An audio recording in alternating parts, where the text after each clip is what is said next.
आज की वीडियो में हम क्लास 10th के चैप्टर नंबर 5 को देखने वाले हैं, जिसका नाम है अर्थमेटिक प्रोग्रेशन। ये चैप्टर बहुत ही सिंपल है और बहुत ही आसानी से हम इसे 10 मिनट में क्लियर कर लेंगे और इसके पहले एक्सरसाइज को आज की ही वीडियो में पूरी तरीके से ख़त्म कर देंगे और साथ ही साथ जो भी इसके कॉन्सेप्ट है उसको भी समझते हुए जाएंगे। सबसे पहले बात करते हैं कि ये चैप्टर कह क्या रहा है। चैप्टर का नाम है अर्थमेटिक प्रोग्रेशन। आखिर ये होता क्या है, पहले तो यही समझिए। पहले आप मेरी भाषा में समझिए, उसके बाद किताबी भाषा के हिसाब से देखेंगे। देखिए, अर्थमेटिक प्रोग्रेशन का सीधा सा मतलब होता है समांतर श्रेणियाँ। हिंदी में कहते हैं समांतर श्रेणी, यानी कि सिंपल सी बात है कि अगर मान लीजिए कोई एक सीरीज चल रही है, ठीक है, और उन सीरीज़ में किन्हीं दो नंबर के बीच का जो डिफरेंस है, जो अंतर है, वो अगर बराबर आता है बार बार, तो वो सीरीज़ को आप क्या कहेंगे कि ये सीरीज़ एक अर्थमेटिक प्रोग्रेशन की सीरीज़ है। ठीक है, सीधी सी बात है। अगर कोई एक सीरीज चल रही है और उस सीरीज में दो नंबर्स के बीच का जो डिफरेंस है वो आपको हर बार सेम मिल रहा है, चाहे वो आगे के दो नंबर, चाहे इसके बाद वाले, चाहे इसके बाद वाले, अगर उन सभी नंबर्स के बीच का डिफरेंस अगर हर बार सेम मिल रहा है तो आप कह सकते हैं कि ये एक अर्थमेटिक प्रोग्रेशन है। शॉर्ट में इसे एपी कहते हैं। ठीक है, अब इसी चीज़ को इंग्लिश में समझ लीजिए। Arithmetic progression is a sequence of number in order in which the difference between any two consecutive number is a constant value। यानी कि यहाँ पे भी वही कहा गया है कि जब हम दो consecutive numbers के बीच का जब डिफरेंस लें तो वो constant आना चाहिए, यानी कि समान आना चाहिए, नियत आना चाहिए। यानी कि इनके बीच का एग्जाम्पल से समझिए ना यार, सबसे प्यारा समझ लेंगे। कई बार जो चीज़ आपको डेफिनेशन नहीं समझा पाता है वो चीज़ एक छोटा सा एग्जाम्पल बहुत क्लियरली समझा देता है। एग्जाम्पल के तौर पे मान लीजिए आपने एक सीरीज़ लिया 1 2 3 4 5 6 वाला, ठीक है, और आपने देखा इन सभी में दो कंसेक्यूटिव यानी कि दो लगातार नंबर्स के बीच का अगर आप गैप देखेंगे तो डिफरेंस हमेशा आपको एक ही देखने को मिलेगा।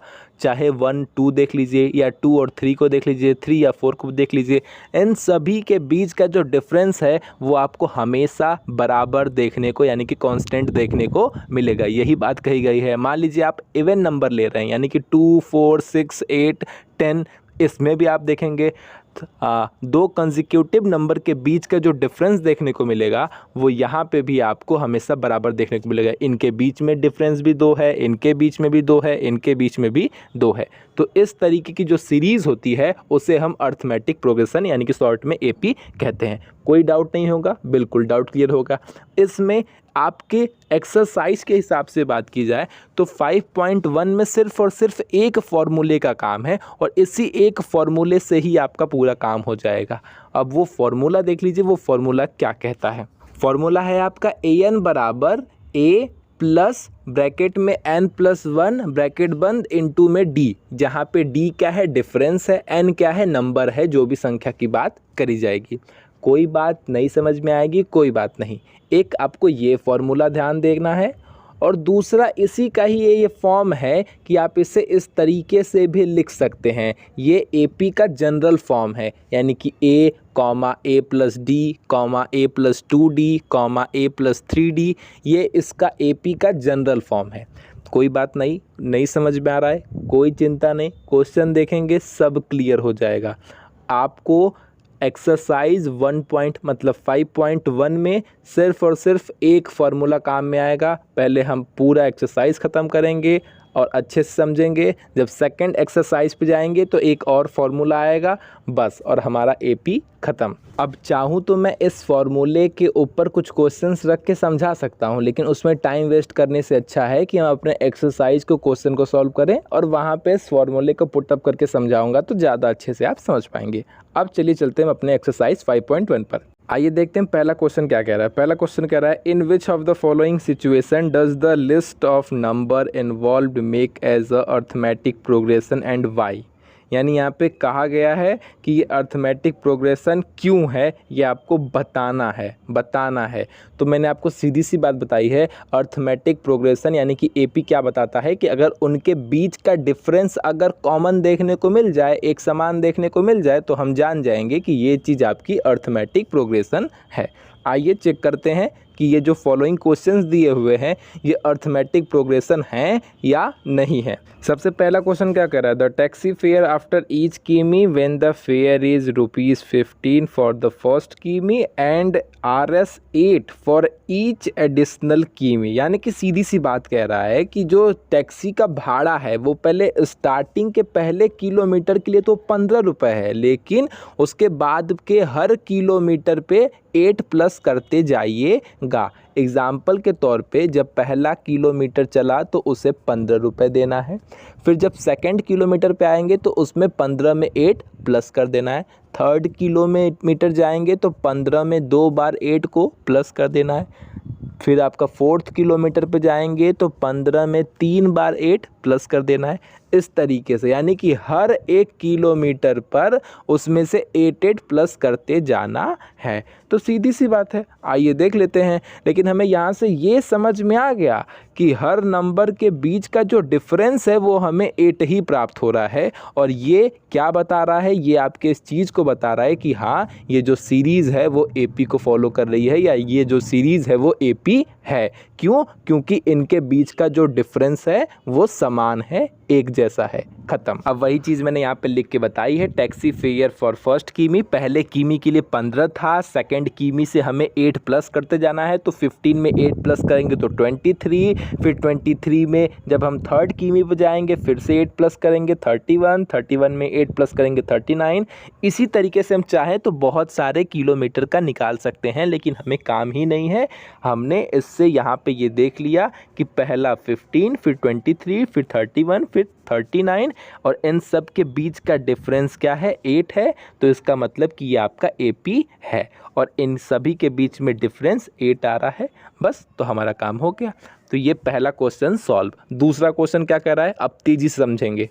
क्वेश्चन कह रहा है यहाँ पे, the amount of air present in a cylinder when vacuum pump removes 1/4 of the air remaining in the cylinder at a time. यानी कि सीधी सी बात कह रहा है कि मान लीजिए सिलेंडर में गैस भरी हुई है और उसमें से 1/4 वो हर बार रिमूव कर रहा है, और फिर जितना बच रहा है फिर उसमें से 1/4 रिमूव कर रहा है, फिर जितना बच रहा है उसमें से 1/4 रिमूव कर रहा है। बस यही काम है। मान लीजिए कि उसमें X गैस है, ठीक है, हमें पता नहीं है कि कितना गैस है तो हम उसको X मान लेंगे। तो ये हमको AP का फर्स्ट टर्म X तो मिल गया। अब सेकंड टर्म क्या होगा, सेकंड टर्म हम निकाल लेंगे, X माइनस X का 1/4 तो निकाल लिया, X माइनस X का 1/4, यहाँ पे 3x/4 आ गया। यहाँ से हमने फिर LCM लिया, सॉल्व किया, और यहाँ पे सीधा सीधा 3x/4 हमें इसका सेकंड टर्म प्राप्त हुआ। इसे भी हम यहाँ पर लिख लेते हैं। थर्ड टर्म निकालते हैं, तो ध्यान दीजिएगा इसमें कहा गया रिमेनिंग का 1/4, तो हमें यहाँ पे 3x/4 मिला है, तो यही हमारा रिमेनिंग हो गया। तो अब इस रिमेनिंग का 1/4 हम निकालेंगे, तो थर्ड टर्म में क्या हो जाएगा, 3x/4 माइनस 3x/4 का 1/4। सेम कंडीशन, इसको भी सॉल्व करेंगे, और सॉल्व करने पे 9x/16 आएगा। ये मैंने सॉल्व करके रखा हुआ है, आप देख के आसानी से समझ सकते हैं। बस सीधी सी कंडीशन। अब ये हो गया। अब आप फोर्थ टर्म निकाल सकते हैं, लेकिन हमें ऐसे ही समझ में आ जा रहा है कि इनके बीच का जो डिफरेंस है वो एक जैसा नहीं आएगा। तो सीधी सी बात है कि ये जो सीरीज़ है वो AP नहीं है। ख़त्म, कहानी ख़त्म। क्यों? क्योंकि इनके बीच का डिफरेंस कॉमन नहीं आ रहा है, सेम नहीं आ रहा है। अब आप कहेंगे कैसे आपने बता दिया, तो डिफरेंस निकालने का सबसे अच्छा तरीका ही यही है कि second term minus first term, यानी कि अपने अगले वाले टर्म से अपने पिछले वाले टर्म को माइनस करेंगे तो उनके बीच का डिफरेंस आ जाएगा। तो आइए हम भी करके देख लेते हैं। 3x माइनस x/4 करके हमने चेक कर लिया। यहाँ पे जो डिफरेंस आ रहा है उसको हमने यहाँ पे लिख दिया। फिर सेकंड को चेक करेंगे, वही कंडीशन, इसके अगले वाले टर्म में से पिछले वाले को घटा देंगे, यानी कि थर्ड टर्म में से सेकंड टर्म को घटा देंगे। इसको भी हमने घटा के देख लिया, ये आ गया। और हमने यहाँ पे देख लिया इन सब के बीच का डिफरेंस कॉमन नहीं आ रहा है, एक जैसा नहीं आ रहा है, और इससे हम ये समझ गए कि ये आपका AP नहीं है, नहीं है, नहीं है। थर्ड क्वेश्चन क्या कह रहा है, थर्ड क्वेश्चन समझिए। The cost of digging a well after the every meter of digging when it cost Rs 150 for the first meter and rises by Rs 50 for each subsequent meter। यानी कि देखिए सीधी सी बात कही है, जब पहला मीटर खोदेंगे उसका तो आपको 150 रुपये देना पड़ेगा, लेकिन बाद में हर मीटर के हिसाब से आपको 50-50 ऐड करते जाना है। ये तो बहुत ही कॉमन सा क्वेश्चन है। पहला आपका 150 हो जाएगा, फिर 150 में 20 मतलब 50 प्लस करेंगे 200, फिर 200 में 50 प्लस करेंगे 250, 250 में 50 प्लस करेंगे 300। मतलब बहुत ही कॉमन सा क्वेश्चन है। ये क्या है, इन सभी में डिफरेंस कॉमन है, यानी कि आपका एपी को फॉलो कर रहा है। बात खत्म। फोर्थ क्वेश्चन को देखते हैं। फोर्थ क्वेश्चन कह रहा है the amount of money is in the account every year when Rs 10,000 is deposit at compound interest at 8% per annum। इसको भी आप सॉल्व कर सकते हैं। आपको वो फॉर्मूला याद ही होगा, P ब्रैकेट में 1 प्लस R अपॉन में 100 और ब्रैकेट बंद और पावर में n। बहुत ही कॉमन सा क्वेश्चन है, इसको भी सॉल्व करके दिखा देता हूँ। ये यहाँ पे सॉल्व करके रख दिया है। यहाँ पे इनके आपके सिर्फ और सिर्फ आपकी संतुष्टि के लिए, सेटिस्फेक्शन के लिए मैंने इनको सॉल्व करके भी दिखाया है। इसको सॉल्व करने पे आपका फर्स्ट टर्म को सॉल्व करने पे ये आएगा, सेकंड टर्म को सॉल्व करने पे ये आएगा और थर्ड टर्म को सॉल्व करने पे ये आएगा। आप देख सकते हैं किसी भी टर्म में जो डिफरेंस है वो सेम नहीं है, यानी कि सीधी सी बात है, ये सीरीज़ एपी को फॉलो नहीं कर रही है, ये एपी नहीं है। ये हमने चारों क्वेश्चन को देख लिया। यहाँ पे हमारे ये चारों क्वेश्चन ख़त्म। अब हम अपने क्वेश्चन नंबर सेकंड की तरफ चलते हैं। सेकंड क्वेश्चन कह रहा है right first 4 term of the AP when the first term A and the common difference D has given as follow.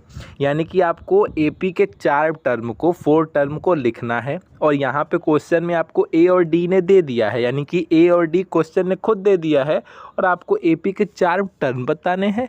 इतना नॉर्मल सा क्वेश्चन, आइए देख लेते हैं। अब यहाँ पे वो फॉर्मूला वर्क करेगा जो मैंने आपको बताया था।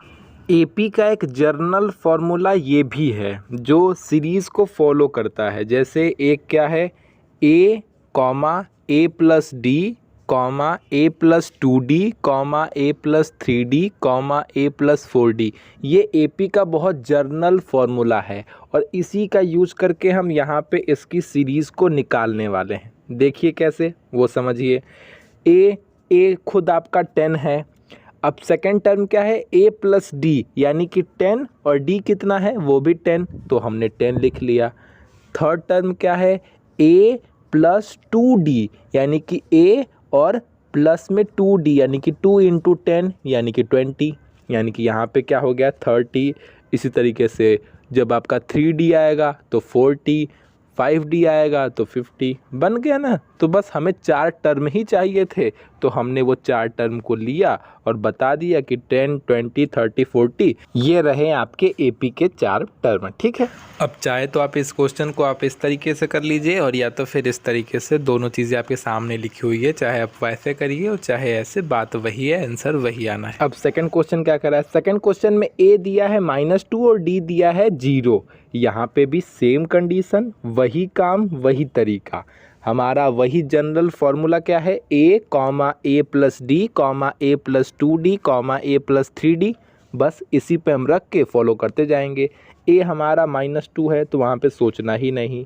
सेकंड a प्लस डी है, a की वैल्यू क्या है -2 है, d की वैल्यू 0 है। थर्ड में भी वही हाल, a की वैल्यू -2 और आपकी जो d की वैल्यू है वो 0 है, तो उसकी वजह से सब 0 हो जाएगा। यानी कि हमें सीरीज़ क्या मिलेगी, -2 -2 -2 -2। और इन सब के बीच का डिफरेंस देखा जाए तो वो भी कॉमन है, यानी कि ये भी एपी बनती है। और हमें 4 ठो आपका चाहिए था, क्या चाहिए था, 4 हमें एपी के टर्म चाहिए थे, वो चारों टर्म हमें मिल गए। थर्ड क्वेश्चन देखिए क्या कह रहा है। थर्ड क्वेश्चन में a बराबर 4 दिया है, d बराबर -3 दिया है। सेम कंडीशन, बस फॉर्मूले में पुटअप करना है, आंसर हमारे हाथ में यूँ आ जाएगा। मैं आपको बहुत तेज़ी से बता रहा हूँ, आप चाहे तो बारी बारी उसे लिख के समझ के तब करिएगा। ठीक है, ऐसे आपको भी करने का मौका मिलेगा तो आप भी अच्छे से कर पाएंगे। देखिए यहाँ पर भी सेम कंडीशन, वही लाइन वही हाल, वही a1 वाला पार्ट तो आपका वही हो जाएगा, 4 ही हो जाएगा। फिर a प्लस डी यानी कि 4 और d -3 है तो हम -3 यानी कि 4 में से 3 जाएगा 1। Same condition a plus 2d वाले पार्ट में भी वही हो जाएगा, यानी कि a की तो वैल्यू 4 है और 2d यानी कि 2 इंटू -3 यानी कि -6, और जब 4 में से -6 जाएगा तो यानी कि -2 आएगा। तो बस इसी तरीके से फिर वो थर्ड टर्म निकालेंगे, वो -5 आएगा और हमें 4 ही टर्म चाहिए ही थे, तो वो चारों टर्म हमें मिल गए। इसी तरीके से चौथा भी कर लेंगे। चौथा में a की वैल्यू दिया है -1, d की वैल्यू दिया है 1/2, यानी कि इसे भी देख लीजिए। यहाँ पे a की वैल्यू हो गई -1, सेकंड वाला जो होता है वो क्या होता है a प्लस d, उसमें 1 प्लस 1/2, ये -1 प्लस 1/2 यहाँ पे भी आ गया -1/2। थर्ड टर्म में क्या हो जाएगा, 8 a प्लस 2d, वहाँ को भी हम ऐसे ही सॉल्व कर देंगे, a प्लस 2d के हिसाब से सॉल्व करने पे वो आ गया। फिर थर्ड के बाद फोर्थ टर्म को सॉल्व करेंगे, वहाँ पे a प्लस 3d, उसको भी सॉल्व कर दिया, 1/2 आ गया। तो हमें 4 ही टर्म तो चाहिए थे, वो चारों टर्म हमें मिल गए। इस वजह से अब हमें सॉल्व करने की ज़रूरत ही नहीं है और ये हमारा AP हो गया। इसी तरीके से हमने पांचवा भी देखना है, वो भी बिल्कुल ऐसे ही हो जाएगा, कोई डिफरेंस है ही नहीं यार, इसमें कुछ है ही नहीं। पांचवा भी आप अपने से कर लीजिएगा, मैंने करके दिखाया हुआ है, आप ऐसे ही देख के समझ लीजिएगा, ठीक है, या आप खुद से कोशिश करिएगा, ज़्यादा अच्छा पड़ेगा। थर्ड क्वेश्चन क्या कह रहा है, थर्ड क्वेश्चन कह रहा है यहाँ पे आपको AP दे दिया गया है और आपको इसमें से उस AP का फर्स्ट टर्म बताना है और इनके बीच का कॉमन डिफरेंस बताना है, यानी कि D बताना है, यानी कि आपको A बताना है और D बताना है। इतना छोटा सा काम, शर्म भी नहीं आती है क्या? अब हम इतने बड़े बड़े लोग ये सब छोटी छोटी चीज़ करेंगे, लेकिन फिर भी कर दे रहे हैं। अब कह रहा है तो भैया कर देते हैं, काहे दिक्कत है, देखिए कर देते हैं। सेम कंडीशन टर्म दिया हुआ है, हमें पता है जो पहला पार्ट होता है वही हमारा A होता है, तो ये हमें पता चल गया कि A की वैल्यू तो यहाँ पे 3 हो गई। और जब हमें डिफरेंस निकालना होता है तो हमने आपको बताया था कि अपने से आगे वाले में से पीछे वाले को घटाएंगे तो डिफरेंस निकल के आ जाएगा, यानी कि second term minus first term करेंगे तो डिफरेंस निकल के आ जाएगा। वैसे ही हम third term minus second term भी करेंगे तो भी डिफरेंस निकल के आ जाएगा, या हम fourth term minus third term करेंगे तो भी डिफरेंस निकल के आ जाएगा। यानी कि सीधी सी बात है भैया कि अपने से आगे वाले टर्म में से अपने से पीछे वाली टर्म को माइनस करेंगे तो हमारा डिफरेंस निकल के आ जाएगा। वो हमने यहाँ पे करके दिखा दिया, 1 में से 3 को घटाया, -2 आ गया, हमारा आंसर मिल गया। इतने छोटा छोटा क्वेश्चन के लिए काहे परेशान करना। सेकंड देखिए, सेकंड क्वेश्चन क्या है, -5, -1, 3 और 7। यहाँ पे फर्स्ट टर्म क्या हो जाएगा, -5, और डिफरेंस क्या हो जाएगा, second term minus first term. 1 में से मतलब -1 में से -5 को घटाएंगे, सीधा सीधा हमारा 4 आंसर आ जाएगा, ख़त्म। क्या ही है, मतलब कोई आंसर है यहाँ पे। -1 में से माइनस का तो साइन रहेगा ही, और -5 को घटाएंगे, इस माइनस की वजह से बाहर वाला साइन चेंज हो जाएगा, प्लस में हो जाएगा। तो 1 में से +5 घटाएंगे तो 4 आ जाएगा, यही सीधी सी बात है। तो ये भी हो गया। तो इसी तरीके से आप अन्य क्वेश्चन को भी कर लेंगे, लेकिन मैं जल्दी जल्दी बता देता हूँ, फिर आज की कहानी खत्म हो जाएगी। ये थोड़ा सा अपॉन वाला क्वेश्चन है, तो किसी को देख के कठिन लग सकता है, लेकिन कोई कठिन वठिन है नहीं। पहला टर्म आपका 1/3 है, तो वो हमारा पहला आंसर मिल गया। और दूसरा टर्म यानी कि डिफरेंस बताना है, तो second term minus first term करेंगे। सेकंड टर्म आपका 5/3 है, उसमें से 1/3 को घटा देंगे, एलसीएम 3 हो जाएगा, 5 - 1 यानी कि 4/3, आंसर आ गया, खत्म। क्या ही है, मतलब कुछ है ही नहीं इसमें। और ऐसे ही आप लास्ट क्वेश्चन कर लीजिएगा। उम्मीद करता हूँ चीज़ें आपको समझ में आई होगी। फिर भी कोई मन में डाउट रह जाए, कोई दिक्कत परेशानी कुछ भी हो, कमेंट कर दीजिएगा, आपको आपके अकॉर्डिंग बिल्कुल प्यार से समझा दिया जाएगा। तो आप बस आज के लिए इतना ही। वीडियो पसंद आएगी तो like share subscribe. Tata bye bye.